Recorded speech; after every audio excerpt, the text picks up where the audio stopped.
Hey everyone, Diavolo here, and in today's video, we're going to go over the entire life of one of the series' greatest characters, the selfless big brother of Yuji Itadori, most well known as the Cursed Wound Death Painting, Choso.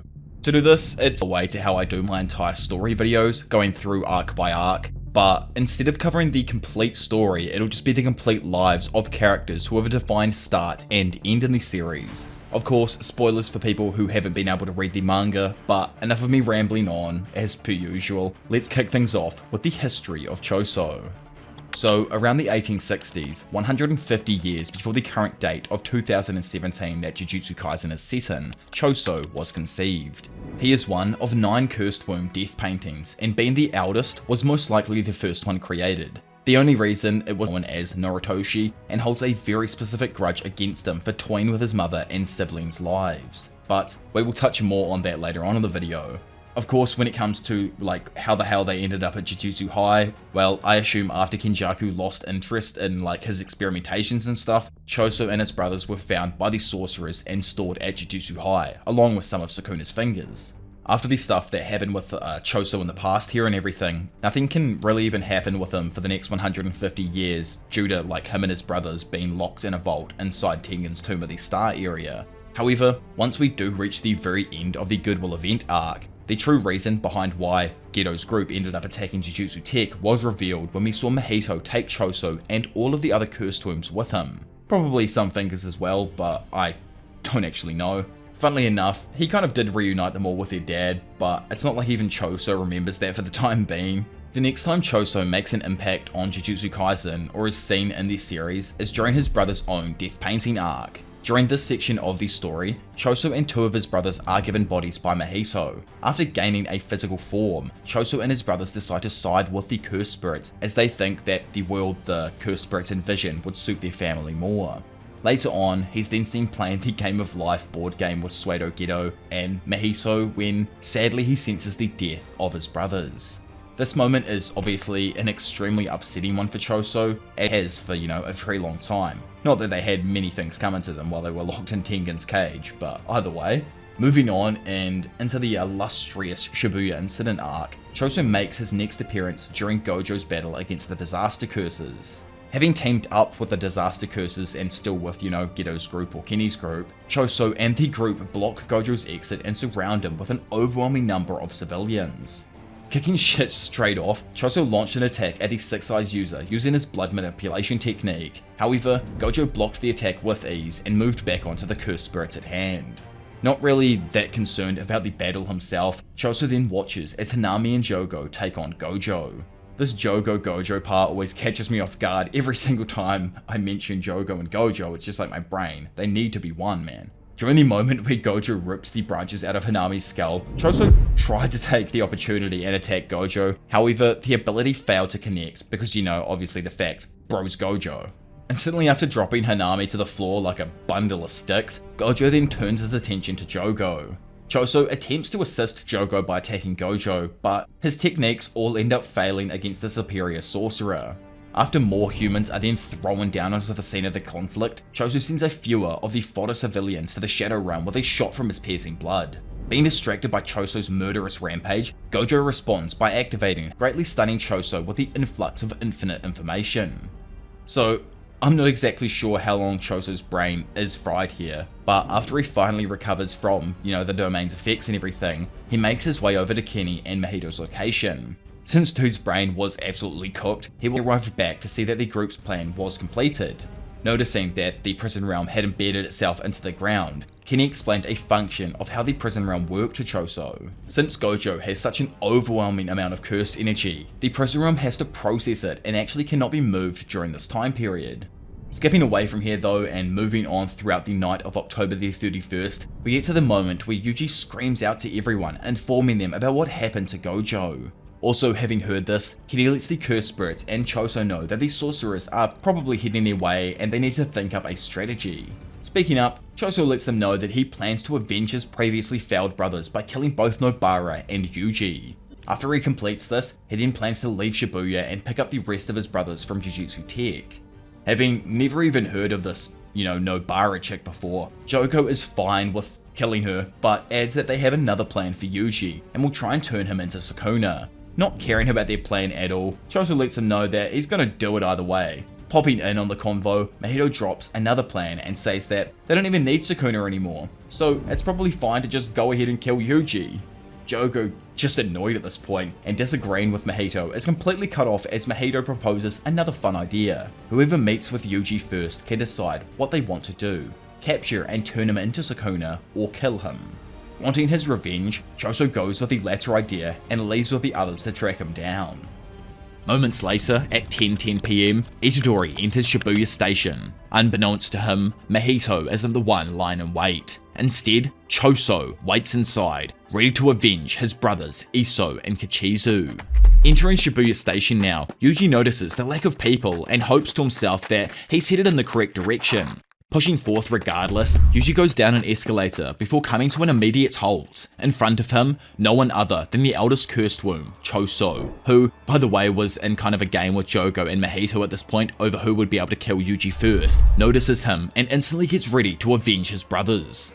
Initiating the battle and activating his blood manipulation Convergence, it's explained that this technique, Convergence, is a technique in which blood is compressed and condensed to its limit. Slapping his hands together in preparation for an ability not yet seen in the series, it's said that the condensed blood of Convergence is shot through a single point. The blood, now reinforced with curse energy, is able to reach the speed of sound. This blood manipulation secret technique is also known as piercing blood.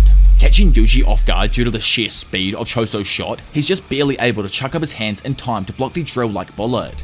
Realizing that this technique ain't stopping after it hits, Yuji freaks out knowing that it's about to blast through his arm. Before Yuji loses his arm, he bends his body to the left out of the way of the attack. Choso immediately follows up by casting Convergence again, swirling blood between his hands and condensing it into a ball between his palms. Getting down low, Yuji boosts himself forth and rushes towards Choso while simultaneously avoiding another incoming piercing blood attack. Closing the gap now, and before Choso can attack him with more blood, Yuji uppercuts the curse worm a bunch of times with his injured arm. Choso blocks the attack with his arm and leg, and Yuji winces from the pain of using his damaged limb. Feeling something different though, Choso's guard is randomly hit with a double impact, something Choso finds strange. The impact of obviously Yuji's divergent fist here forces Choso to slide back out of the close combat range. While they're standing off, Yuji acknowledges how badly his arm is beaten up, so, because he can't really move it, decides to mainly keep attacking with his left. Curious over something himself, Choso uses the opportunity to ask Yuji if his younger brothers had left him with any final words. Confused about what he means obviously regarding his younger brothers, because Yuji didn't know them as brothers, Choso seeks clarification, specifying that he's referring to the two that Yuji had killed. Memories of the brothers then flash through his mind, and Yuji laments as he recalls Iso crying in his final moments. Yuji reveals that they didn't really exchange any final words, but as he reminisces about the moment a tear fell from Iso, he asserts that, in their own way, they did cry. Initially shocked by this revelation, seconds later, an overwhelming sense of desperation and rage consumes Choso. He screams for his brothers to take a good look, because this is their older brother, and his fury erupts in a chilling aura of bloodlust around him. Condensing several orbs of blood around him and slamming his hands together in the firing stance of piercing blood, Choso once again takes aim towards Yuji, who is standing down the corridor from him. Yuji realizes Choso's game plan. He knows that the cursed worm is purposefully keeping his distance, and the blood beam is too fast for him to counter it before it hits. He theorizes that it's likely a 50-50% chance of him being able to dodge, but if he does make the wrong move, he'll undoubtedly die. Jumping off the floor and surprising Choso with these actions, Yuji deduces that this way he can control the timing of the shot himself. Confident, Choso recognizes that this is bait, but decides to play along anyway. Seeing that Yuji is about to land back on the floor, he fires his piercing blood directly at Yuji's face. However, the very moment Yuji's feet touch the ground, he shifts his upper body weight and leans back, narrowly avoiding the attack. Continuing forth, Yuji instantly propels himself back up and charges at Choso. Choso admits that Yuji isn't half bad. However, he whips his piercing blood down, bending the beam and almost hitting Yuji. Yuji slides under the attack and circles behind Choso. Coming to an understanding of the ability now, Yuji figures that piercing blood only moves quickly at the beginning, so as long as Yuji avoids the initial strike, he can still get in close to the curse user and turn this into a full-on fist fight. However, Yuji misread the situation. Having kept some condensed blood near him for this exact scenario, Choso activates another technique, Supernova. Suddenly, those orbs of condensed blood floating around Choso explode just as Yuji gets in close to him, essentially firing 3 buckshots of condensed blood at a point-blank range into Yuji's back, severely injuring him. Stumbling forward from the sheer force of Choso's ability, the Curse Worm takes advantage of the situation and uses his blood manipulation to create a small dagger. Then, in a scene reminiscent of Toji vs Gojo, Choso quickly jabs both of Yuji's feet with a blood knife. However, as he tries to remove the blade, Yuji flips the situation back in his favour, and even with his foot stabbed, throws a powerful head kick. Choso blocks the kick, but Yuji stands on his hands and uses his acrobatic agility to flip around and get behind Choso once again. Coming down from above now, Yuji lands a crushing axe kick to Choso's jaw, knocking him back across the ground for a moment. Yuji tries to capitalize on the situation as he knows that he's got to stop him from creating more condensed blood and keep the fight in a close range, but Choso suddenly assumes piercing blood's firing stance. Confused, Yuji stops running and goes to block. He initially believed Choso obviously couldn't fire the beam without more blood orbs and considers that maybe he has some left. Faking him out though, Choso comes out of his stance and hits Yuji with a left hook to the body. Yuji is pushed back and realizes that the firing pose was an effective fake out. Following up, Choso activates Flowing Red Scale, increasing his physical ability and keeping the pressure on Yuji. He then delivers an uppercut to Yuji's throat, sweep kicks him so he falls, and then palm strikes him on the face on the way down. Not enough for him though, Choso continues downward and smashes Yuji's face into the floor with a palm strike, then quickly backs up. Instantly Yuji recovers though, somehow I don't even know how he didn't even get hurt from that one there. But Choso, standing there ready for him, slams his hands together and activates Convergence, before firing a point-blank piercing blood directly at him. With no time to block it all, the beam hits his torso, sending him reeling back. Realizing that he rushed the technique though, Choso thinks that he probably didn't condense the blood enough. Still grievously injured, Yuji worries that Choso may be too strong to handle. Out of the freaking blue though, and making his re-emergence in the story, Yuji's thoughts are interrupted when Mikamaru's voice abruptly starts asking, what the hell's going on here? Wanting to know where he went, Yuji asks Mikamaru where he's been this entire time. In Kakichi's voice now, he explains that he needed to conserve energy since there's still something he has to do. Just damn, it's probably to do with me, man. However, Mikamaru recognizes Choso from back in his traitorous days, and that he uses blood manipulation. Knowing that Keimo also uses it, Yuji asks if he possibly knows any weaknesses, but sadly, he doesn't know. He explains that blood manipulation is one of the treasured curse techniques passed down through the Keimo family line. It's a technique prized for its overall balance, and since Choso is a cursed womb, he won't suffer any sort of blood loss, meaning he effectively has no weaknesses here. Yuji thanks Mikamaru for this seemingly useless information just as he dodges another shot from Choso's piercing blood, but Mikamaru also advises him to retreat into the bathroom, confusing Yuji. He realizes that it's probably random to bring up now, but the little bot thinks that there's a 10% chance of this working. If it does fail though, he tells the young sorcerer to please die gracefully because at the current state he's going, he'll be killed anyway.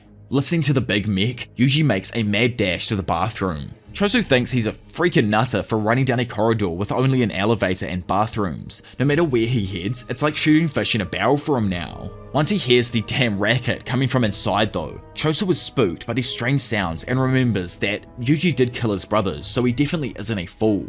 Plus, what's the second voice now? He knows something strange is going on, so he tells himself to stay alert. Choso condenses several orbs of blood around him, but randomly Kakichi's voice calls out to him, baiting him to come to the bathroom. Speaking some more and pushing the cursed womb to remember the anguish he once went through, Mikamaru calls Choso a coward and compares him to his deceased brothers. Furious and succumbing to rage now, Choso throws caution to the wind and screams out that Yuji's a dead man before rushing into the bathroom to find him. As he gets closer, he hears Kakichi further taunting him. Rounding the corner, Choso immediately takes aim, pointing his hands forth into a completely destroyed bathroom. However, he doesn't see Yuji at all, only an empty room with water spraying from every appliance that uses it. At the end of the room is Mikamaru's small puppet, continuing to taunt Choso for being just like his brothers, full of love and easy to manipulate. Destroying Mikamaru with a piercing blood, Yuji suddenly takes Choso by surprise as he appears behind the death painting, ready for the counterattack. Over the other side of the room, and as Kakichi's little bot slowly starts to fade, he thinks that things are now going according to plan, but it's all or nothing now for Yuji. Back in the scuffle, Yuji throws a right hook, but Choso blocks it with his elbow. Due to what I'm obviously assuming was a divergent fist, it pushes Choso to the far side of the bathroom. With all of the water spraying out of every orifice, Choso believes that Yuji just blew his last chance, as now he has nowhere to run. He prepares to fire his piercing blood. Randomly though, even before he can assume the stance, the orbs of the condensed blood suddenly start falling apart, dispelling convergence and surprising Choso. So back as Yuji was running into the bathroom, Mikamaru had a hunch about blood manipulation. From years of calculation, he deduced that the technique halts the blood's ability to clot in order to increase its effectiveness as an attack. For that reason, it dissolves more easily in water. In addition, the blood now exposed to the running water is under osmotic pressure. This causes all of the blood cells in Choso's blood to begin tearing apart, dropping his overall blood cell count below 45% and making it uncontrollable. Right now, under these extremely specific circumstances, Choso is completely unable to control blood outside of his body. Activating flowing red scale stack though, Choso, he doesn't even get what happened, but because he's a cool-headed genius, he focused on maintaining the blood within his body. Yuji, not being the smartest cookie in the jar, doesn't understand the logic either, but he does know that Choso is fighting on his turf now, in a close-ranged fist fight. Standing there, they both assume their fighting stances, as all around, water violently bursts forth, breaking apart the room. Initiating the showdown, Choso begins with a right jab, but Yuji parries it to outside of the center line and counterattacks with a headbutt. This sends Choso sliding back while Yuji tries to follow up and lands another hit that sadly ends up missing for him. Choso throws a left hook of his own, but Yuji uses the momentum of his own punch to spin around and land a flying head kick. This attack snaps Choso's head back and gives Yuji the confidence to believe that he can win. However, Gege seems to do this thing, guys. Just when you think the advantage is his, or someone seems like they're about to win, reality hits. Having made sure to not expose his hand under the possibility that it would dissolve what's inside, Yuji's liver is suddenly pierced by blood condensed to its very limits. So, having used the enhanced strength imposed on his body because of flowing red scale, Choso had flicked the hardened blood, which he calls blood meteorite, at Yuji while hiding his shooting hand with the opposite arm's robe sleeve. Yuji knows that he was far too careless. He just didn't think there were any more projectiles. Wondering where exactly he got hit, he thinks that it's different than last time and must have hit a vital or internal organ. He begins panicking and the thought of losing along with death start to creep into his mind. Stomping his foot down and smashing the tile below his feet, Yuji regains his focus and flares up his cursed energy. Now, he finally understands his role. Turn fear into cursed energy, and clear his mind of all distractions. For the sake of Megami, Nobara, Nanami, and all of his upperclassmen, he has to make sure they can get through here to Gojo Sensei. Even if it means dying, he will be the one to take down this cursed womb. With blood now spurting from his mouth, he knows that he doesn't need to be the one to save Gojo Sensei. He just has to win here. Throughout the battle so far, Yuji has only landed 3 significant strikes on Choso, but the cursed womb is still heavily damaged from it. Choso thinks and laments about how much damage he's taken from these hits. Pondering on what he could possibly do next, he knows that blood meteorite won't work again. It doesn't have the speed or power of piercing blood. Typically, blood manipulation isn't used to harden blood like with blood meteorites. Blood edge, which is the knife ability that he used earlier, is a process that involves shaping, then strengthening the blood's lethality by rotating it at a high speed. Even for sorcerers who use blood manipulation, literally controlling every blood vessel inside of the body is impossible. Though, by hardening the blood within his body, he is at risk of suddenly developing thrombosis. Thrombosis, by the way guys, is just a nerd's way of saying you messed up because you got a lot of blood clots within your system and you might die. In the end, Choso determines that Yuji was a much deadlier threat.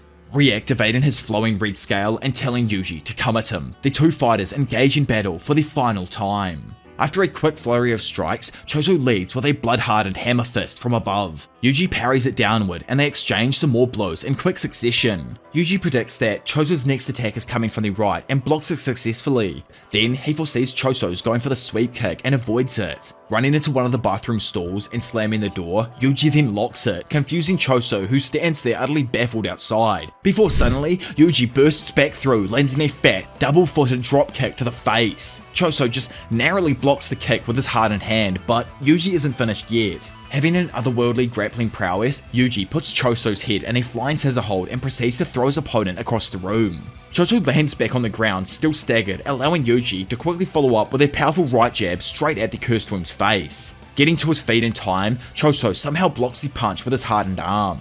Remembering how Yuji hasn't used his arm since the first time Choso hit him, Yuji assumes that surely he thinks he can't use it anymore. That's why now he's planning to use it as a decoy to land a killing blow on the cursed womb. Back in the tussle, Yuji flashes his right hand as a decoy, then lands a strong left hook to the body. However, something just isn't right. Gege's doing his thing again, guys. Suddenly, Choso lifts his arm and smashes Yuji's collarbone with another hardened hammer fist. Sadly, this blow leaves Yuji physically shocked as it creates a giant dent in his shoulder. Not giving him even a second to breathe, Choso finishes their fight with a powerful shot that sends the sorcerer flying across the room. Yuji crashes into the wall, cracking it as he vomits blood and falls unconscious. To add salt to the wound, Choso pulls up his robe and reveals he hardened the part of his body that Yuji had punched, subsequently nullifying the impact. So, let the anguish begin. From this moment onwards, both parties in this battle experience an otherworldly feeling of desperation brought on in completely different ways. Both of them will be left with feelings of distress that they are unable to overcome for weeks on end. Everything they assumed was normal is completely rewritten from this point on in the series. With Yuji's unconscious body collapsed on the floor, Choso notices he's still breathing and goes up to finish the job. He tells Yuji to ask for his brother's forgiveness once he gets to the other side. However, just then, something invades Choso's mind. An intrusive memory of an event that never even happened begins playing out. Sukuna, inside of Yuji's inner domain, reacts to the fight by calling the student worthless for losing to such an inferior opponent. Randomly, he then also notices something is wrong. In reality, Choso grasps his head and screams out in pain. With his head throbbing, he runs away from Yuji, screaming and wanting to know what the hell this is. At that exact moment, a memory was born inside of Choso's brain of a past event that never even happened. Flashing inside of his brain, we see Choso, along with Kichizu and Iso, all of the other cursed wombs, and Yuji, chilling out and eating a meal together. They all share smiles of kindness and love, and Yuji even reaches out with a basket of bread, offering his big bro Choso some food. Filled with anguish, cold now, wet even, shivering, and unable to understand what the actual heck is going on. Who is he? What is he? Choso just stumbles his way through the tunnels of Shibuya Station, muttering that this is impossible. After that fight comes to kind of an end and everything, this is where it all really starts to unravel series-wise and for Choso in general, Towards the end of Shibuya though, and due to being mentally rearranged by Yuji appearing in his memory, Choso has now become convinced that Yuji is also one of his siblings and makes a decision to find him. Eventually being able to track him down, Choso was it that he made him try and kill his little brother Yuji. With everyone stunned hearing both of these crazy reveals, Choso rushed forth in an attempt to seek revenge. Sadly, Orome appears in front of him and tells him to get out of their faces. Telling Sukuna's Saito to move, he asks the Ice Queen and engages Kenny in some close quarters combat. Mocking his own cursed child, Kenjaku tells Choso to not push himself as he must be tired after everything that's happened tonight. Replying, Choso states that being tired isn't enough of a reason to not put his life on the line for his little brother.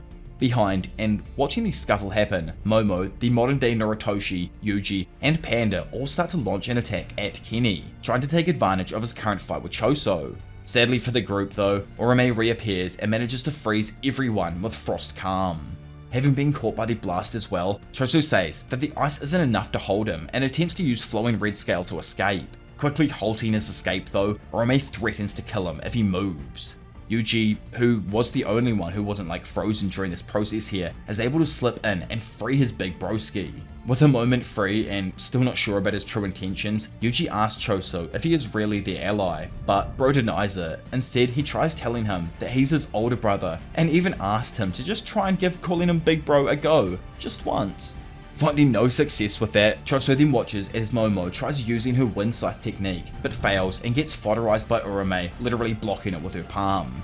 Unable to do anything else herself, Momo tells the boys below that they're the only ones able to even do anything and need to buy time until Utahime is ready.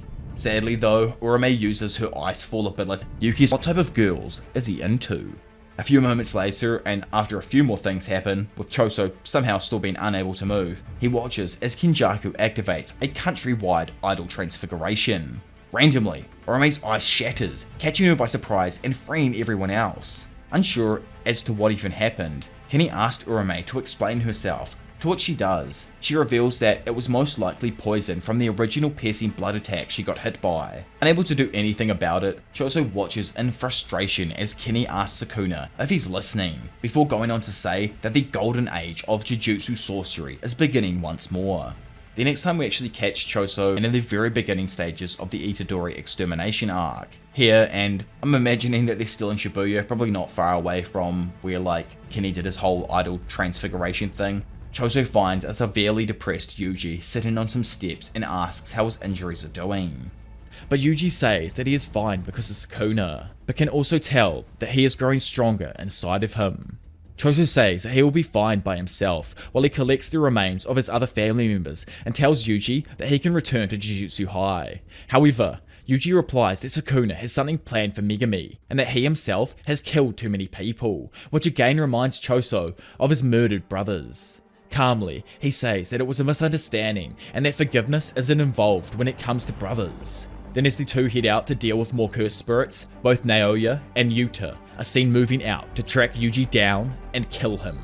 Standing alone on a bridge, Yuji claps his hands together multiple times to draw out several cursed spirits. He leads them down into an underpass where Choso appears, killing most of them with a single shot from his piercing blood. The one remaining cursed spirit leaps towards Choso, but Yuji easily crushes it against the wall, exorcising the cursed spirit. Having seen this, Choso was surprised by not only Yuji's power, but his agility and control of cursed energy, describing him as a demon god, even though he still hasn't fully recovered from the fights throughout Shibuya. Dude like literally is a demon god, he has the immortal king inside of him, brother Choso, you gotta realize that one, man.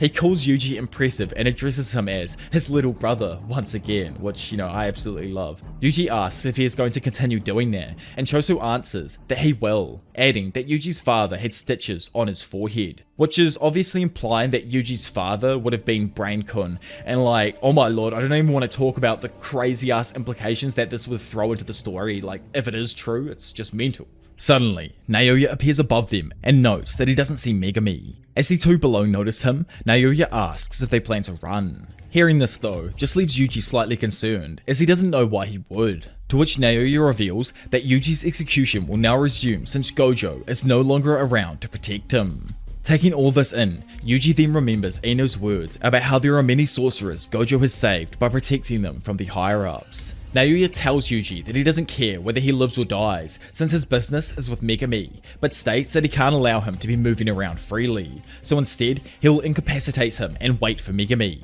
Yuji asks what he wants with the sorcerer, to which Naoya replies that he plans for him to die, preferably after he writes something to help his cause.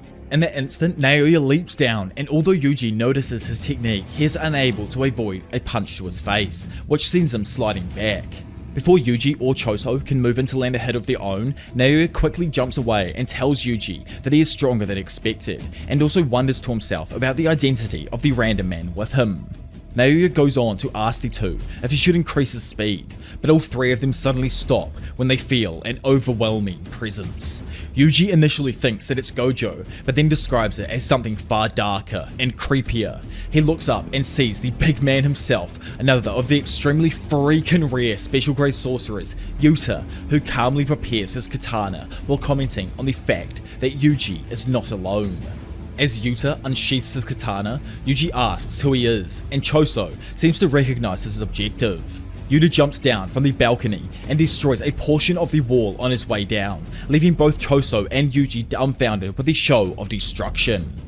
Slowly approaching them, he asks who the random is, to which Choso says to Yuji that Yuta must be his executioner. Naoya raises both his hands and assures Akotsu that he is on his side. Having heard the name, Yuji recognizes him as the student mentioned by Megami, and like Gojo, he's also a special grade sorcerer of unfathomable power.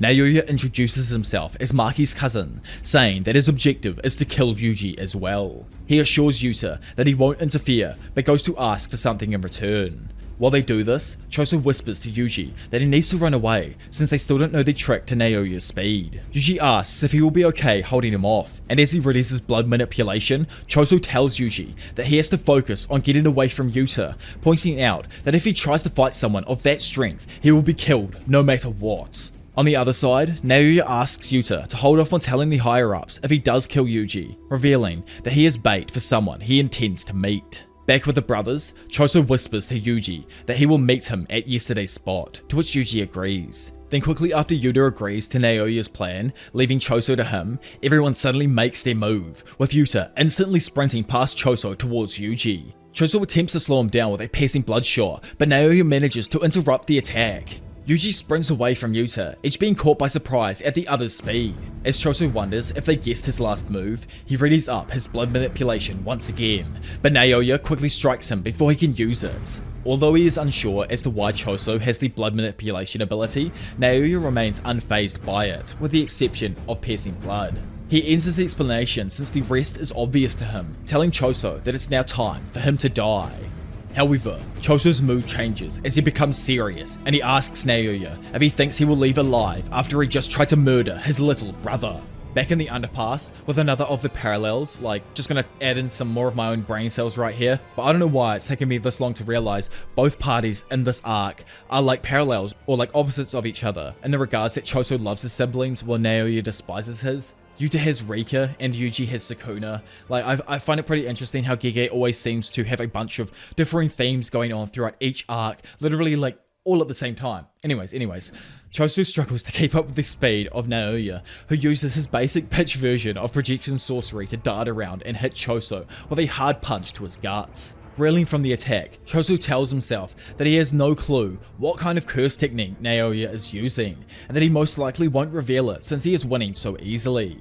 Naoya continues to overwhelm our boy with strikes, while Choso comments that convergence isn't a viable option since he can't even control the blood outside of his own body. Mr. Big Bad Zenin then compliments him on his strength while asking exactly who he is. Choso, in typical big bro fashion, confidently says that he is the oldest of 10 siblings before suddenly using the awed over, flowing red scale stack, changing the markings on his face and causing new ones to appear. By the way, the reason this technique literally shits all over Kamo's new one is because Big Choso has improved on the basic version and pretty much made his own, kind of like what other characters do with barriers and their own abilities throughout the, world. After Choso says that he is the oldest of the 10 siblings, Naoya clarifies that he's asking about his curse technique and toughness, suddenly disappearing from Choso's view. Choso notices a blur beside him though, and quickly turns to face the incredibly fast Naoya, who realizes that Choso has focused flowing red scale in the muscle of his eyes to raise their sharpness so that he can adjust to his speed. However, Naoya easily counters Choso's counter, striking him in the stomach and saying that he always assumes someone will counter him first. As Choso recovers from the strike, blood suddenly begins to pour from an open wound in his chest. Naoya reveals that he decided to use a knife to effect his blood manipulation, asking him how long he can continue to fight in that condition.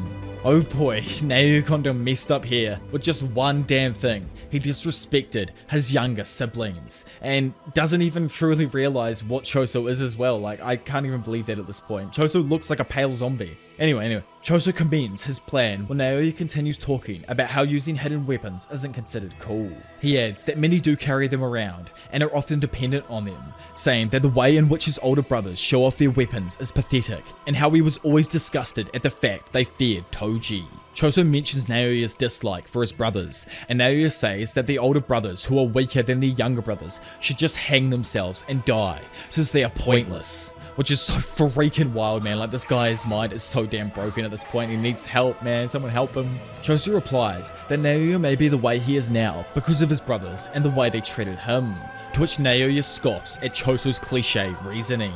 Big Bro Choso continues by saying that regardless of their strength, older brothers are role models and give their younger brothers the chance to avoid the mistakes that they make themselves or to follow behind them if they go down the right path. He asks Naoya to consider the possibility that he is strong only because his older brothers are weak. Choso then reveals that he is strong because he had no one older to guide him, forcing him to face his own mistakes and continue walking ahead of his younger brothers. As the blood from Choso's wound pools at his feet and begins to billow away from him, Naoya backs up and wonders how can he survive after so much blood loss. It's then finally explained that death paintings have blood mixed from cursed spirits and humans, allowing them to not die from blood loss since they can convert cursed energy back into blood. Choso then raises a wall of blood, which causes Naoya to lose sight of him. However, a slower, slicing exorcism attack comes shooting out of the blood, which Naoya easily ducks below, and comes to the conclusion that Choso is finally dying from the blood loss. However, Choso suddenly appears several feet to the left of Mr. Misogyny and fires a piercing blood shot, which he barely dodges, but quickly understands that he can't make contact with. With the wall of blood still flowing toward him, Naoya barely blocks a kick from Choso and finds that some of the blood has actually stained his akama. He wonders if the blood now covering him is also affecting his movement. Opposite him, and standing tall, Choso prepares to fire another piercing blood shot as blood hovers around him, almost mimicking the Wing King ability that Iso had possessed. He tells Naoya that he knows what comes next and that now it's checkmate. Naoya remains confident and tells himself that he can still move despite the binding effect. He tells Choso to go ahead and fire, but as he dashes towards him, he has a moment of hesitation where he wonders why Choso isn't releasing the attack. It's then explained in a typical cutaway anime manga style that the move Choso would use was his own. So you all know a fuck off ability is about to go off, created after he honed his technique for 150 years. Choso then releases a supernova attack, causing a large orb of blood to shoot out in several directions and strike all over the entirety of Naoya's body, leaving him utterly finished. Choso apologizes and says that he lost because he didn't love his brothers. However, behind Choso, Yuta suddenly appears dragging an unconscious Yuji by his hoodie. Choso tries to react, but Yuta effortlessly strikes him in the side of the face, which in turn knocks him straight to the ground. As Naoya looks up, Yuta says in what feels like a damn degrading tone that he seems to be hurt. Like, oh, you okay down there, little Naoya man? You seem a little bit hurt. As Yuta looks down on the wounded Naota, the latter glares back at him before vomiting up blood. He worries that Choso's blood manipulation poisoned him, but assures himself that it isn't the effect of a curse technique. He then realizes that Choso must be a full-on curse because of how much blood he used, then guesses that his own body is rejecting the non-human blood. Yuta, still standing above him, offers to heal him with his reverse curse technique if he tells his superiors that Yuji is dead. After the Extermination Arc ends though, we move on to the Perfect Preparation Arc, which is just like a bunch of talking in general. Like, I'm not gonna lie, this whole arc is just one big fat yarn. Plus, you know, Maki does go absolutely ham in it, so I can't deny that fact, but, you know. Either way, before the culling game begins and during the time where Yuta, Megami, and Yuji are all talking about Master Tengen's barrier, Choso interrupted the conversation, startling Megami with his sudden appearance. Speaking up, Choso says that there may be actually a way to pass the barriers and refers back to how Mahito originally broke in to steal him and his brothers during the Goodwill Event Arc. Skipping forward, all four of the boys, which, by the way, like, what a freaking goated group right here, they all enter the school in secret and meets with Yuki and Maki inside. Seeing Maki for the first time since Shibuya, it's obvious that she's visibly taken a freaking beating from her fight with Jogo and Dagon there. Even after Shoko's reverse curse technique, her body is still severely mutilated. Concerned for her, Yuta goes up to Maki and asks if it's okay for her to be moving. Seeing this though, Yuki explains to him that a reverse curse technique can't actually prevent scars from burns. Maki was literally only able to survive Jogo's flames because of the physical durability granted to her through her heavenly restriction. Maki then asks Megami about their plan to slip past the concealing barrier. Choso, like the big pro he is, volunteers to inform the group and explains that between the correct door and the tomb is a cursed warehouse where his brothers are currently being stored. His connection to them will allow him to guide everyone to the correct door. Maki is satisfied with the plan, but she needs clarification on who exactly Choso is. After a brief silence, Yuji reluctantly tells everyone just to think of Choso as his big brother for now. Which, like, oh my lord, Choso must have had like fireworks go off inside of his head or something. Like, even in reality, he's visibly shocked and excited to finally hear that Yuji is saying his name. Skipping forward, Choso guides the group to the correct door, confident that his brothers sleep beyond it. Yuji is surprised to find that there is no solid path beyond the doors, just a massive drop into a forested area filled with tall, old trees. After Yuki tells them to move forward in search of the elevator, the group walks past a warehouse, where Choso stops for a moment. He reluctantly touches the door and asks his brothers to just wait a little longer for him to return and save them. Honestly, I want to meet Choso, who's one of either Choso's brothers or sisters. I feel like it's got to be a goated female version of Choso. Like, honestly, we got to have her in the series as well if Choso was this cool. After the group takes the elevator down to the Tomb of the Star, Yuki notices bloodstains on the ground and asks what happened. Yuki says that it's the remains of when everything in the Jujutsu world began to distort, even picturing the demon himself, Fushiguro, in her mind. After a moment, Yuki moves on and leads them directly to the main shrine, and once there, they walk into nothing but a completely stark white void. With everyone confused, Yuki says Tengen is currently rejecting them. Normally, the entity doesn't interact with the world, but Yuki thought contact may have been possible now that Gojo has been sealed. She also considers the possibility that Tengen isn't rejecting everyone, and instead, just her. This is, obviously just due to the fact that she has her own agenda and in some ways wouldn't mind knocking off all of the higher-ups just like Gojo. Unsure of what to do, Yuta tells everyone that they should head back, since Megami's sister doesn't have time to waste. Suddenly, a voice rings out and asks, why are they all leaving so soon? The thumb of an entity then appears. Master Tengen finally reveals himself while saying it's a pleasure to meet the children of the Zenin family, Michizane's descendant, which I really hope I didn't botch because it always sounds so freaking weird in my head, the death painting womb, and finally, Sukuna's vessel. While everyone else is surprised by Tengen's thumb-like shape, Yuki asks why Tengen didn't address her in their greeting. Tengen replies that this isn't the first time they've met. Yuki's next question is why the Tomb of the Star was closed, to which it's revealed Tengen is unable to see into the human heart and feared that Yuki was aligned with Kenjaku. Finally, oh my god, I can stop calling him by the 900 names I keep giving him, as it's explained through Tengen here that Kenjaku is the real name of the body-switching entity that was once known as Noritoshi Keimo and now inhabits the body of Suguru Geto. Yuji, like the absolute melonhead he is, cuts in on the conversation to ask why Tengen looks so freaking weird. While Megami stands there surprised with Yuji, Tengen explains that even though his curse technique grants a form of immortality, it's not anti-aging.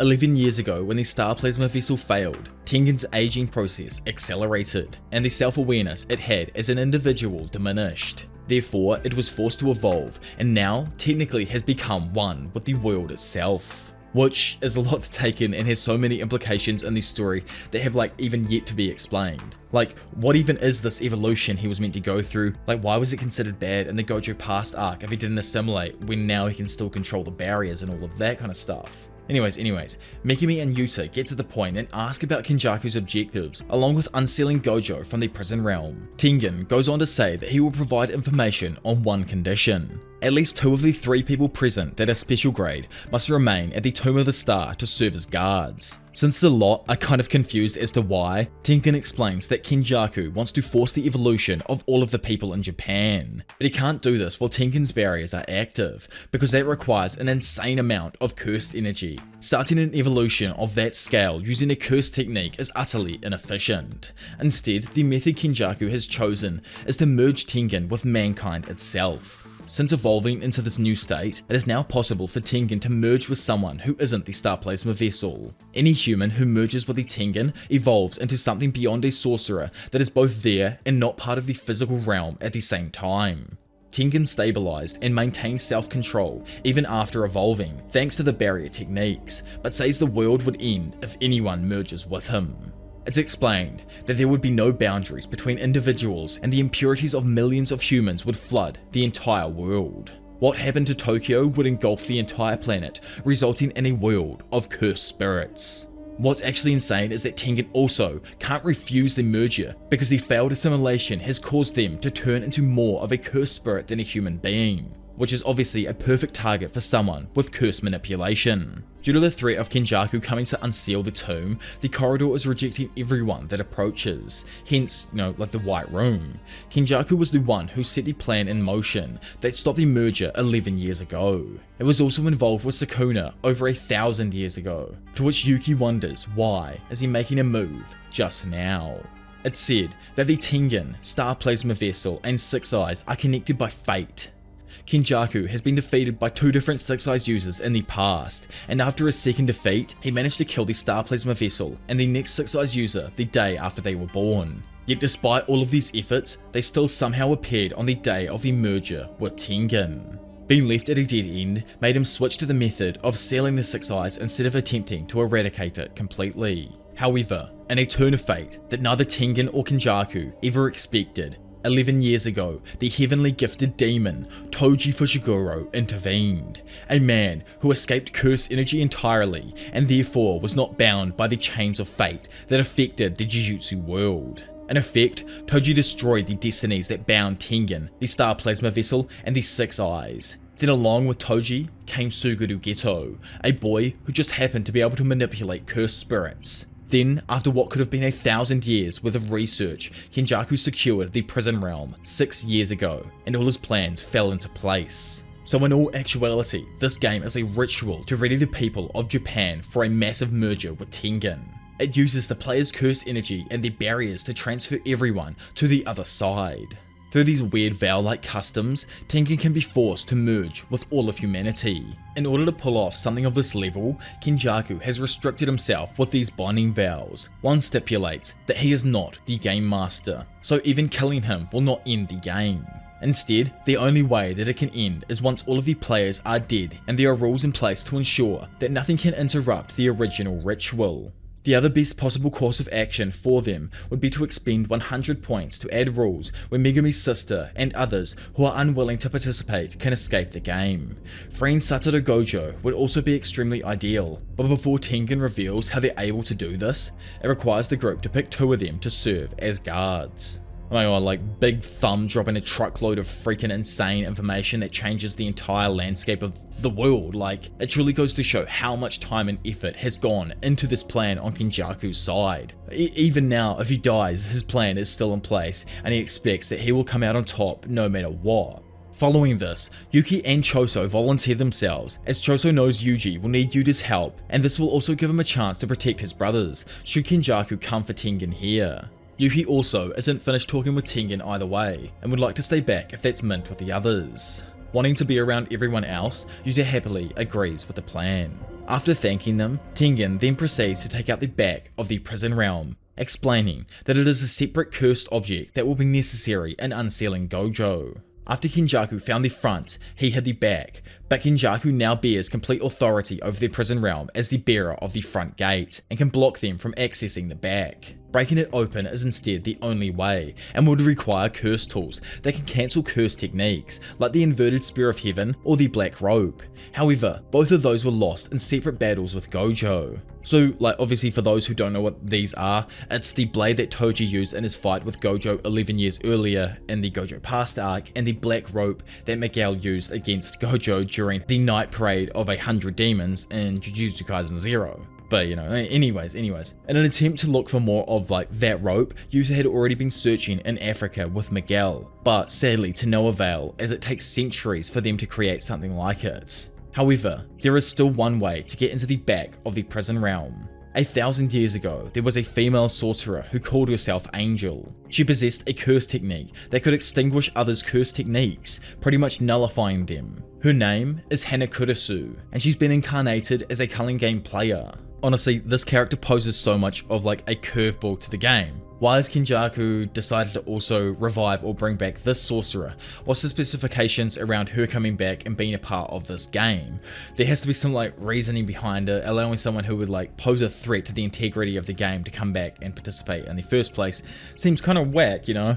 Tengen repeats that Angel's technique will be necessary to open the back of the prison realm. With everyone confused, Megami asks where Angel is, and Tengen can only say that she is in the colony on the east side of Tokyo.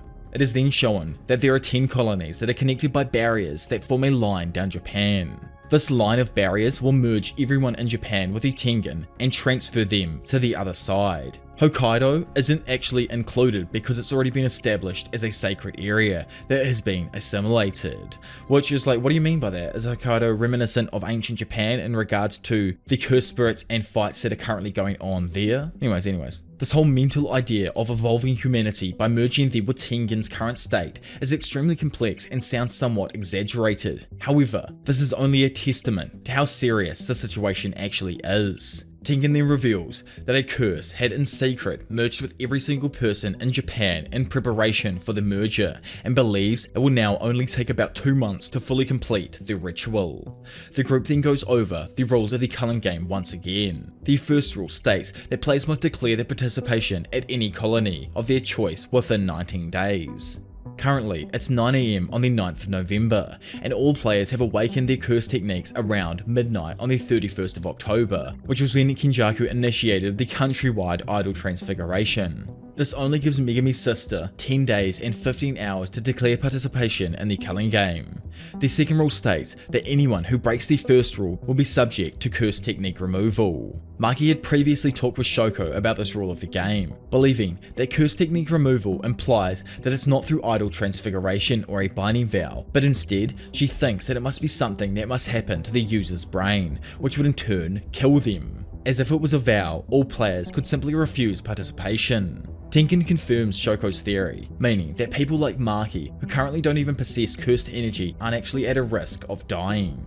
Rule number 3 explains that anyone who enters a colony after the games have begun will be considered an official participant. Civilians inside the barriers will be given one chance to exit, and there are currently no rules about entering or exiting colonies. When the game starts, players will be given an incentive to move towards the colony exits. This serves as an incentive to stimulate participation, as in order to confine players effectively, they must believe they entered the games of their own free will. The fourth rule is the one that states players score points by killing one another. The fifth one specifies that each player's points value is determined by the game master. Currently sorcerers are worth 5 points and non-sorcerers are worth 1.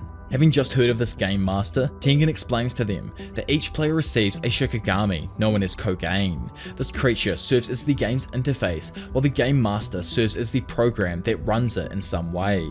Obviously this concept is super confusing, as Gege is on his astral shit, like even Yuji is left in a comically lost state. Rule 6 states that players can spend 100 of their own scored points to negotiate a new rule in the game. These rules can't be subtracted, but Megami thinks they might be able to create other rules as roundabout ways to counter the original ones without disrupting the game. In accordance with Rule 6, Rule 7 states that the Game Master must accept any new rule as long as it doesn't have a long-lasting effect on the game. The group wonders if the rules are fair, but Tengen assures them that Kenjaku receives no bias towards himself with these rules, and they can expect to be treated fairly, just like any other player. The 8th and final rule states that a player will be subject to curse technique removal if their score does not change for 19 days. This causes Yuji to worry about whether or not he'll have to kill others, but again Megami suggests that he might have a few ways around that.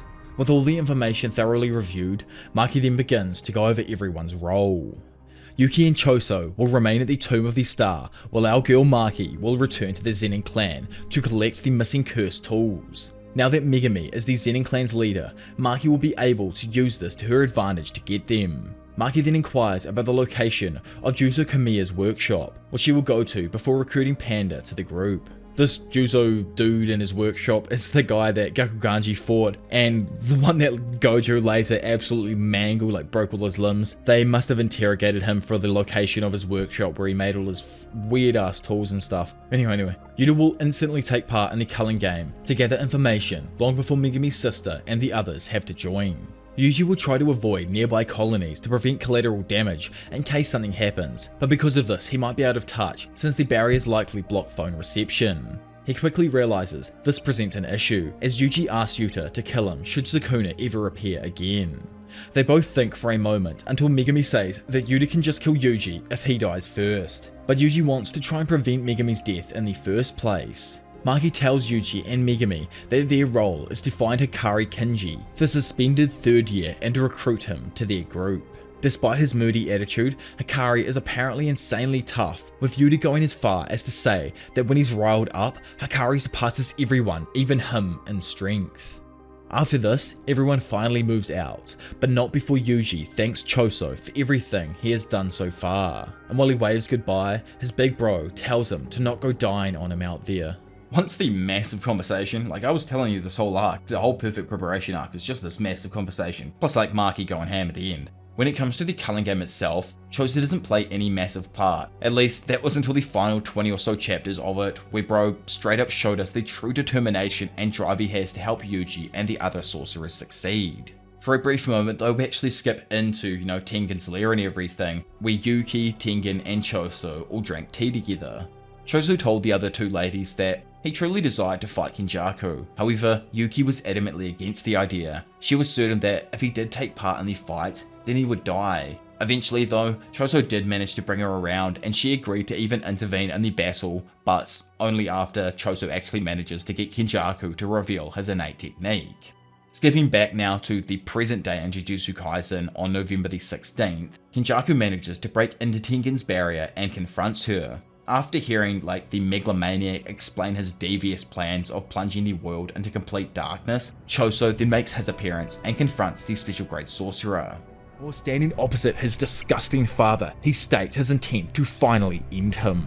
Kenjaku though simply dismisses him as a dispensable pawn, declaring that the preparations for the merger between Tengen and the Japanese civilian population had been completed, with the culling game having now served its true purpose. He then also states that once he gets his hands on Tengen, it's all over. Japan and the world are done for. With Kenjaku's film coming to a close and the realm changing back to normal, Choso just asks why. Why is he even doing this? To which the craziest sorcerer alive stated that it just sounded like fun. With Kenjaku trying to drop a joke, an infuriated Choso claps his hands together before beginning an attack with piercing blood. Kenjaku, watching the approaching attack, manages to easily dodge out of the way of the attack while releasing a centipede-like curse to attack his opponent. Having destroyed the curse along with a large section of the tomb, Choso watches Kenjaku shoot out in front of him and fling a large piece of rubble in his direction. Seeing it, Choso screams that he's been underestimated, but instantly he's proven wrong as several cursed spirits burst out from behind the thrown piece of concrete. Throwing a condensed orb of blood forward himself, Choso uses Supernova to eviscerate the curses. However, the cloud provided Kenjaku with a quick opening to engage the death painting in hand-to-hand combat. After being pushed back and realizing that he was at a disadvantage, Choso tried to buy some time by asking how Kenjaku intended to use Yuji since he was undeniably different from the death paintings. So, obviously it's explained here by Kenjaku that he doesn't really have a plan for Yuji other than being Sukuna's vessel. Yuji and Sukuna are catalysts. As long as the two live, the chain of curses will never end.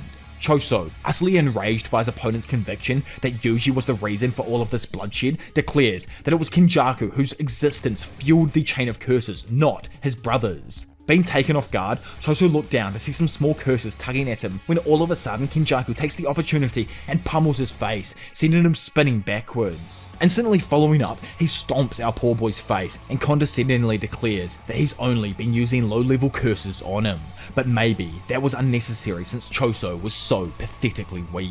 Just straight up enraged now, Choso grabs Kenjaku's foot again, but he gets nowhere as he's quickly slammed back against the floor. Kenjaku asks the defending cursed worm if he even knows what the rank of special grade stands for. With Choso unable to block for any longer, the curse overrides and completely decimates him. All the while, this body-swapping freak remarked that it's the ability to single-handedly destroy nations. Those like Satoru and Suguru with special grades because of their obvious abilities to completely obliterate nations or create an army of unparalleled monsters. Kenjaku added that by strengthening pathetically weak curses with curse energy, he can easily deal with a failure like Choso. Laying there, our boy berates himself for failing to be a good older brother to Yuji and his other siblings. He needed to protect them and be there to be depended on, as that's what big brothers do. But now, he couldn't even land one hit against his creep of a father.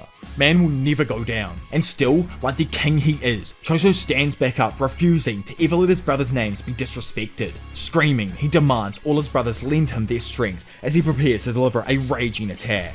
From behind him, Choso all of a sudden begins to feel the support of his younger brothers pushing him forward. Iso, Kachizu, and Yuji assure him that he's got this. Subsequently, an emotionally overwhelmed Choso begins attacking Kenjaku using all his power and curse technique. Standing there, the latter observes that the piercing blood's initial velocity is its top speed. Dodging the attack, he continues explaining that the ability loses its lethality once the opponent gets used to its speed, and changing the trajectory will only slow it down. Watching Kenjaku effortlessly dodge his attacks, Choso decides to further use an approximation of Wing King, the most powerful version of Iso's rot technique. Which, if you've forgotten what this technique does, well, when the lines of blood connect with its target, they are instantly burned by the corrosive effects of the death painting's blood. As Choso darts in, throwing a fat right hook, Kenjaku calls his version of Iso's technique just a cheap substitute. However, Choso releases the technique, sending 4 beams of blood shooting towards the body-swapping fiend. Having summoned a curse, Kenjaku backflips out of the way, using the curse as a shield before sending a bunch of low-level curses towards Choso as well. Having been hit directly by Kenjaku's previous attack, the latter explains that Iso's ability was not as fast as piercing blood and wouldn't even affect him as he's his father. Chilling over on a tree branch now, he asks the cursed womb if there was even a point to everything that he's doing now. Beaten and bruised, Choso declares that he must fight with the grace of Iso, the freedom of Kichizu, and the domineering strength of Yuji. Suddenly, Kenjaku is taken off guard when Choso's arm fully detaches and begins blasting towards his enemy, using the connecting blood as a rope. Using his arm as a freaking grappling hook, Choso latches on and pulls the megalomaniac sorcerer towards him, destroying the ground in the process before reconnecting his hand to his body and utterly pummeling his fat right hook into the face of Kenjaku. Still, bruh, man's way too quick somehow. Big Brain Kenjaku managed to use a curse shield to protect himself, and lying there unharmed, he asks if his son is done. Choso, with just the fattest grin on his face, like man's entire purpose has been for this moment right here, asks the dumbass what he thinks. Releasing another burst of Iso's ability, he does his best to attack the fleeing sorcerer. And if you just didn't catch on to what he's doing right now, our bro, Big Freaking Choso, is actually Omega third eye level of pre-planning and uses his brother's technique to create a funnel to purposefully trap Kenjaku within, giving him utterly nowhere to run as he releases a few supernovas on either side of the malevolent entity. Instantly, as supernova activates, something destroys the entire floor all around Kenjaku, only leaving a precise place where Kenjaku was standing intact. Kinda confused, Choso ponders if he missed, but just knows that he didn't. He activated simultaneous attacks all around him, so how could have he? Due to this, he quickly deduces that he was finally able to get him to use something other than curse spirit manipulation. Finally revealing herself as well, the special grade sorcerer Yuki Sumoko states that she may have been an only child, but thanks Choso either way as her older brother for all of his efforts. Having heard what Yuki has to say, Choso faints as relief hits him and falls through a gap that appears in the barrier. She likes it, rough. Then right on freaking cue, the big man himself, Choso returns to the fight, entering the empty barrier from behind Kenjaku with his technique fully activated. Doing the Gege as per usual though, we skip back just before the battle broke out. The death painting reasoned that domains neutralize curse techniques, so he wouldn't open his domain if he expected Choso to join the fight later, meaning that he should, as he mentioned before, fight first. He suggested that he face off against the madman first, fooling him into believing that his only opponent for the rest of the fight was Yuki, then finally reappear. Back in the battle now and completely stunned, Kenjaku is immediately restrained by Garuda, laying him down. Firmly landing on the ground, Choso slaps his hands together and tells his brothers to watch as their big bro is about to commit patricide. Instantly, our boy uses piercing blood on his dad at a point blank range. Yet, bro, how did your brain even manage to dodge that? Yuki and Choso are also just blown away as they get a glimpse of Kenjaku's true form. Yuki observed that the villain had spun his head deliberately to deflect the attack, which is just actually insane when you think about it. Man's got his skull is literally just a cap at this moment, he's wearing it around, it's crazy. Can he interchange caps, change hairstyles and stuff is what I'm wondering right now. But anyway, I need to continue on. She concluded that Kenjaku was desperate enough to use such a move because he was also becoming troubled. Knowing this, the duo keep up their heated beatdown, attacking in tandem, laying fat kicks, punches and elbows on the sorcerer. Using her RTC, Yuki easily manages to fix her mangled arm and other injuries, but the momentary distraction weakened Star Rage just enough to allow Kenjaku to escape. Wielding Garuda like a whip now, Yuki swings at Kenjaku, only just missing, but the energy released from the attack utterly demolishes the floor and walls of the Star Corridor around them. With everyone falling down onto some water below, Choso takes the opportunity to attack through the smoke screen, while simultaneously, Yuki lets loose another attack using her Star Rage imbued curse tool. Caught off guard themselves though, both Choso and Garuda drop to the floor under the weight of Kenjaku's overwhelming gravity and replenished technique. Yuki's Shikigami lashes out trying to move, but it's unable under the gravity, and while Yuki runs in to collect it, she deduces how Kenjaku's technique works. She concludes that the ancient sorcerer's attacks have a radius of 2 or 3 meters, and remained active for at least 6 seconds. Swinging her Garuda at him, she knows that once he's caught something within his gravity trap, Kenjaku will then finish it off with a cursed spirit, but doubts that will even work against her, as she's not going to stop until she beats him down and wins.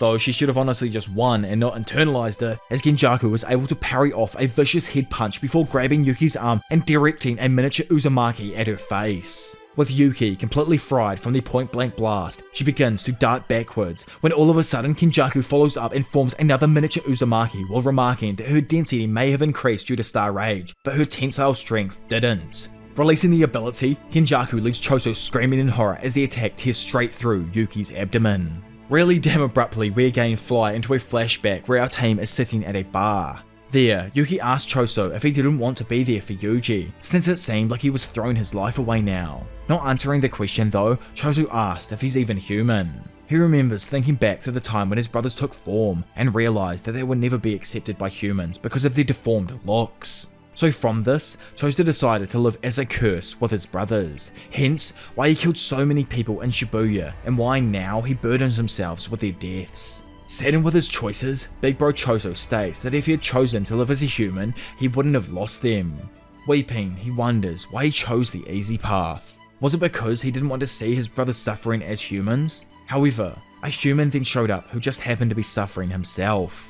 Those 4 were meant to be brothers and fight together as one, but instead he took the easy road and left Yuji all alone. Returning to the battle, Choso, gearing up to unleash a spinning wheel of blood at the enemy, states that the only way to make it up to all of his brothers is to use up all of his life here. But before he could even do that, the G himself, like this is the only time I'm calling Tengen a G because I don't know his ulterior motives right here, the G removes him forcibly from the barrier. Yuki, looking like Gojo for real, tells him that this battlefield was where the death painting's life as a curse ended and his time as a human begun. So because of that, he must live. After the battle does come to an end here, Kenjaku manages to secure Tengen while Yuki, having been ripped apart from her black hole, presumably dies. Like, I think it's pretty certain at this point. Kind of like Nobara if you ask me, but you know, that's just me. Having survived this event and like managing to switch rooms or something, Choso eventually comes to and made his way back to Jujutsu Tech. There, he revealed the devastating news that took place, Kenjaku taking Tengen away and the death of Yuki Tsukumo.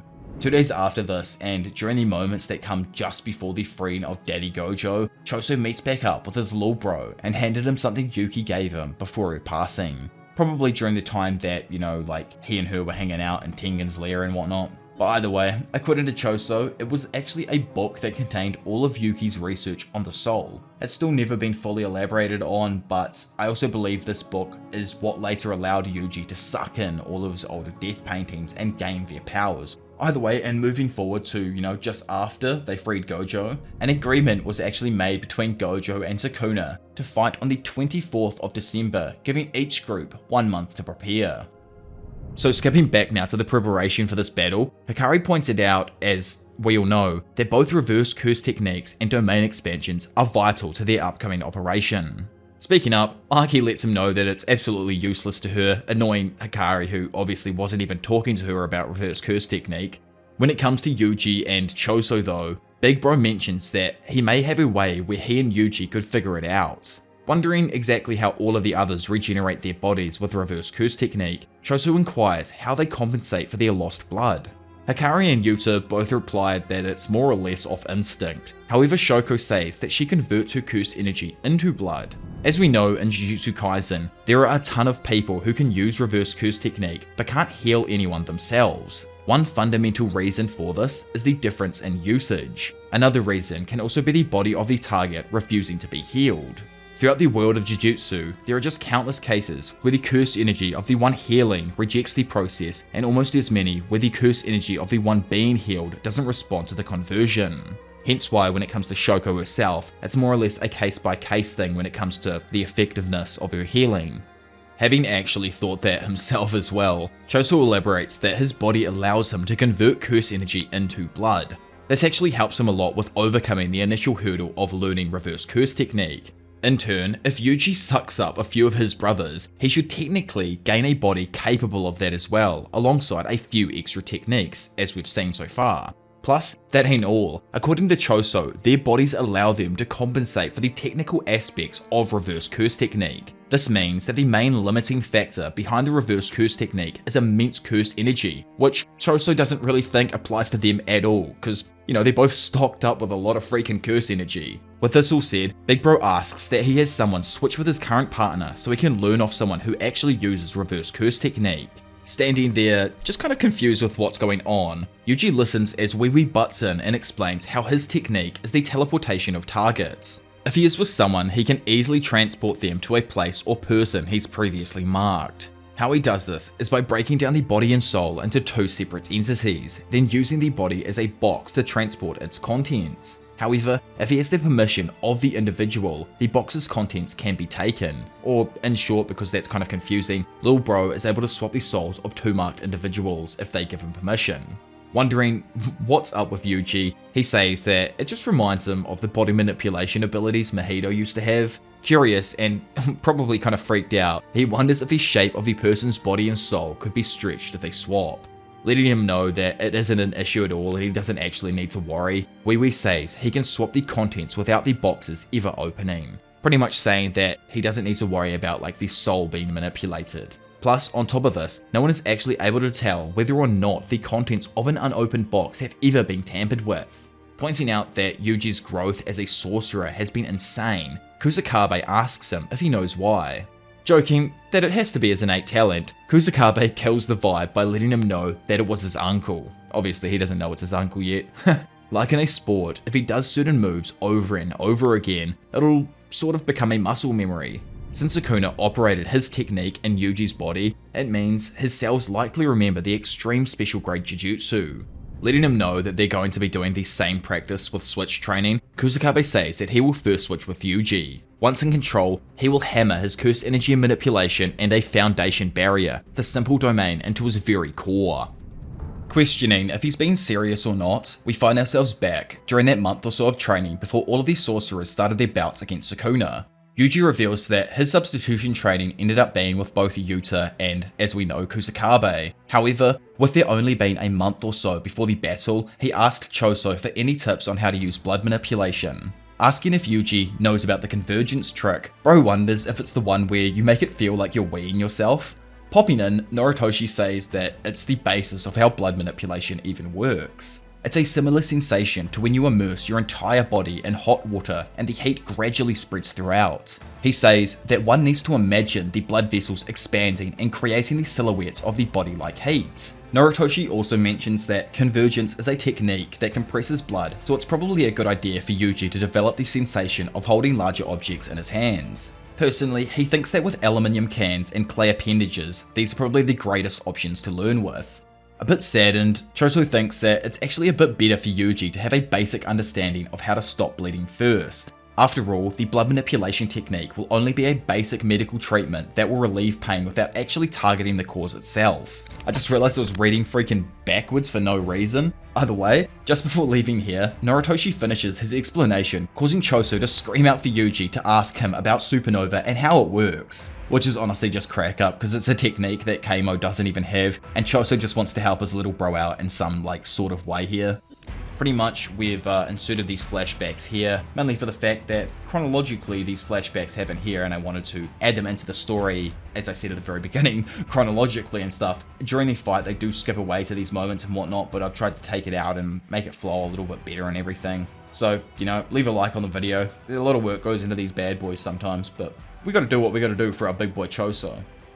So now on December the 24th, big old fight day, the day of the showdown, and Gojo getting the Jogo treatment. Choso was among the many sorcerers to see Gojo off fully prepared to fight. During the battle, Choso watched the fight on the big screen along with the majority of other sorcerers. He did make comments here and there, but it was nothing too specific other than the time where Sukuna revealed he didn't actually use a barrier on his domain expansion, as Choso was able to cite how it is a possible thing since he saw it against Kenjaku in his own battle with Yuki there. And also one final time we did bounce back to Choso and Yuji, who were both surprised on how Gojo could casually destroy his brain with curse energy, then heal it with reverse curse techniques, replenish all of his, lost techniques and whatnot. But either way, and moving forward now, after Gojo and Kashimo were killed though, Choso joined up to help fight Sukuna alongside the other sorcerers. Of course, and speaking on Gojo and Kashimo, be sure to check out my subsequent fight videos for those if you haven't seen them. I can't really cover an entire unfinished arc, so all I can do is release these fight videos in the meantime. Either way, enough of me shilling as per usual. Pretty much, at a later point throughout the battle, Choso came to his younger brother's aid after he found him collapsed on the ground. He reminded him that he needed to keep himself calm while sending blood throughout his body to find and heal his injuries. Obviously, this is like a reference back to how he learned to do reverse curse technique before, and the fact that Choso wasn't able to teach him, but he remembered what Narutoshi had said and now he's able to use it here to help Yuji. And you'll see a little bit later on of why Choso was actually even in this battle to begin with. Like, dude didn't have to be here, but he's here for a very specific reason. A fair bit after this, Choso, like a demon of darkness, appeared behind Sukuna and shot a piercing blood that the king just managed to avoid. Peeking back up over the wall, like the dude's actually head glitching, Sukuna throws 2 slashes at Choso that force him back, but he still manages to block them. A little while later, and with Choso back on the field now, everyone launched a simultaneous combined attack on Sukuna. Choso managed to kick up a little bit of railing, allowing Yuji to grab a hold of it and slam it into the wall behind Sukuna, trapping him there. Immediately then leaping above him, Choso fired a point-blank supernova that the king somehow managed to avoid. Once Maki is then hit by the 3rd subsequent use of a black flash by Sukuna, Choso attempted to launch a supernova on Sukuna. Easily evading it though, Sukuna managed to slip past Choso faster than even his own dismantle slashes and launch him flying back into the wall behind. Stuck there and reeling from the hit, Sukuna then lands his 4th subsequent black flash to the stomach of Choso. Quickly hardening the blood around Sukuna's fist though, Choso actually managed to lock him in place, allowing Yuji to punch him away from his older brother. Knowing that all Yuji actually needs to do is keep landing blows on Sukuna and the control over his body will weaken, Choso tells him to do it. Dapping his boy up, Yuji tells him he'll use it. A little while later, we find Choso laying down and slowly healing himself. Here, and like referring back to what I was saying before about why Choso is even here, he lets us all know that Yuji doesn't have the greatest grasp over convergence, and it's probably the most vital ability that you need when it comes to, controlling blood manipulation. This here is why he has to constantly look after him in battle, making sure he can keep up using his reverse curse technique, using blood manipulation and whatnot, like Choso's like his boy, he's telling him what to do, he's keeping him going, he's his motivator. Questioning that this has to be a joke, we boost back to the fight to see that Sukuna, alongside these sparks of black, he's regained his domain expansion, the Malevolent Shrine. For those wondering why or what's up with this completely new center for his domain, to be honest, I don't even know. Plus, here we can almost see the outline of his barrier, which is crazy as well because, bro has a barrierless domain. To be honest, and I'm just assuming that it has something to do with Sukuna having to alter his hand signs to compensate for those destroyed ones. Yuji immediately activates new shadow style, simple domain. Staring forth and seeing the black amalgamation of curse energy and innate thought merge together, Yuji can tell that the domain isn't complete. If he can just endure this, he's sure there has to be some sort of opening. Seeing Sukuna still proudly holding up his gang signs, we find that Yuji did indeed correctly analyze the situation.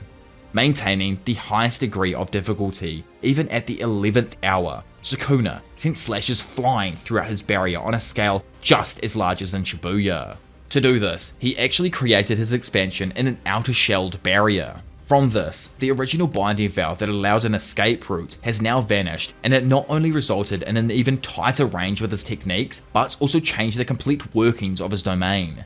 Now, within his materialized realm, his sure hit effect will activate. If his domain was activated even slightly differently, it most likely wouldn't have worked, as Maki, who's invisible to cursed energy, wouldn't have been able to escape. However, due to the absolutely beaten state he's currently in, it's frankly impossible for him to maintain a high level domain for an extended period of time.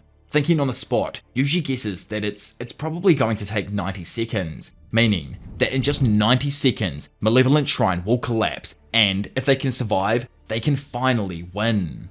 Pleading with themselves to just bear it all for a moment longer, everyone fends off the sea of slashes, with Maki being assisted by freaking Miwa, who I never expected to make a reappearance. Like, my apologies on that there for the shade I gave her like 2 chapters ago. Unable to keep up his reverse curse technique though, Yuji is hit by a flurry of brutal slashes that cut his leg off and send him tumbling backwards. Snapping back to his feet moments later, confused, he wonders why. Why did the slashes stop? Did they truly endure the full 90 seconds? Furnace. Open. In front of Yuji though, Sukuna opens his infamous black box called the Furnace and begins to ready up his most lethal ability yet. Skipping back to Shinjuku though, as the flames burst out of his hand, we find that only after going through the preparation with Dismantle and Cleave will the doors of the hearth finally open. These flames have no speed in contrast to their firepower. To solve this, Sukuna had initially imposed a binding vow on himself. This was that the execution of the hearth would be forbidden in the case of an overwhelming numbers of sorcerers against Sukuna, except within a domain expansion.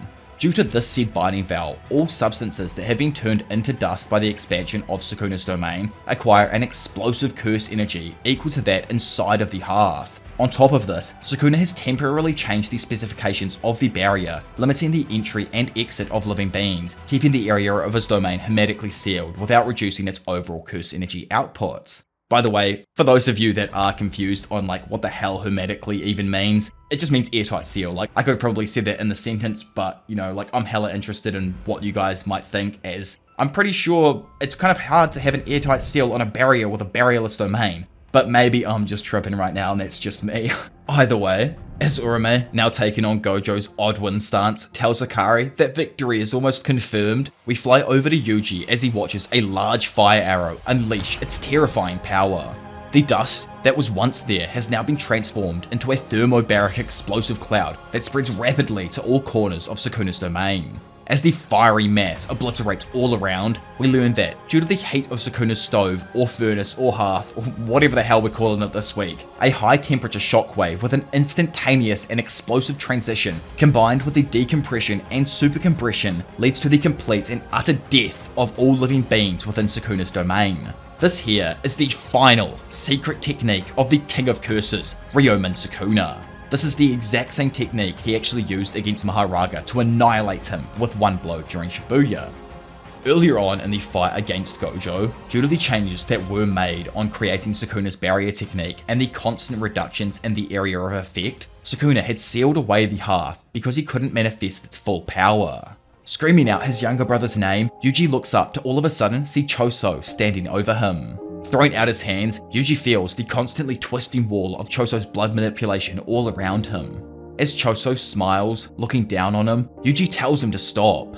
Choso though, felt like, well, he was useless in training because he gets way too sentimental. Pleading for his big bro, but quickly realizing the gravity of what Choso's doing, Yuji tells him that him being sentimental is a slight bit of an exaggeration, doesn't he think? Flashing into the brothers' dream world, and with only the two of them left now, Choso tells Yuji that he was able to learn reverse curse technique extremely quickly. Yuji, he doesn't actually think it was because of his own latent skill, adding it up to Sukuna having spent time inside his body. Choso though just tells him to straight chill. What he knows is true is that the youngest always eventually surpasses the eldest. Yuji still doesn't think it should mean he should go and abandon them, but Choso, not listening, just says he owes Yuki an apology. Apologizing to Yuji now, he promises that he won't ever leave him alone again. Making his brother question if he was thinking about the past, Yuji tells him that he was there for him at his worst, and that was enough for him.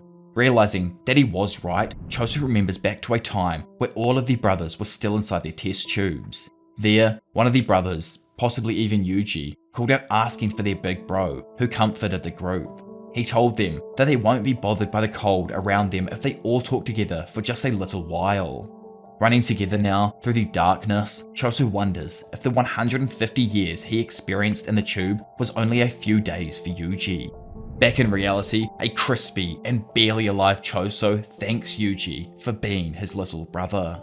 Watching the blood sphere evaporate into the sky around him, Yuji thanks his big brother Choso for everything he's done.